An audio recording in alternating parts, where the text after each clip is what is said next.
The root of racism. 4 words, 5 syllables. Hello, good people. This is Joanna with the Harmonious.Balance channel. For your consideration today, we are talking about the root of racism.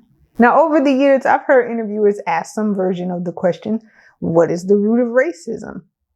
The responses I've heard have been rather elaborate and eloquent. But I've often thought that the answer to this question is actually rather simple. Super simple. 4 words, 5 syllables. Belief in a lie. No more, no less.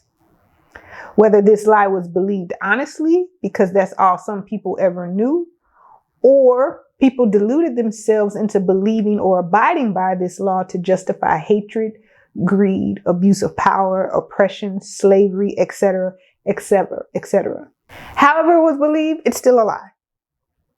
I offer this simple answer because we often get weighed down and discouraged thinking that racism is more complex than what it is. The solution to racism isn't complex either. Now you might say, Joanna, if it's so simple, then why can't we eliminate it? My response to that is that it runs deep, but it's not complex. It's baked into our institutions and organizational structures. People have profited tremendously from it. And as such, there's a huge resistance to addressing our dark history and even our dark present. And the root of that resistance is belief in other lies. So what are all these lies? Well, there's probably a lot of them, but I'm going to quickly touch on what I think are 4 core ones. First, the notion of superiority or inferiority, that others are less than, unworthy, or not deserving. The second is a sense of entitlement, that whatever I'm striving for belongs to me and nobody else. The third is zero-sum thinking, that progress for you means regression for me. If I live, then you die. Your gain is my loss. And the third is that some people think that they bear no responsibility to make things better. In other words, it's not my problem. So if those are the lies, then what is the truth? The truth is pretty simple. It's the opposite. For the first lie, no one is less than, unworthy, or undeserving. With respect to the sense of entitlement, power, wealth, property, jobs, influence, etc., all the things that put us at the top of the heap, no one is entitled to those things. We may desire them, and there's nothing wrong with having them or striving towards them, but we're simply not entitled to it, especially not to a point where we think that no one else could ever have it. Zero-sum thinking. This is a scarcity mindset, and that's simply not the time that we live in and hasn't been for a long time.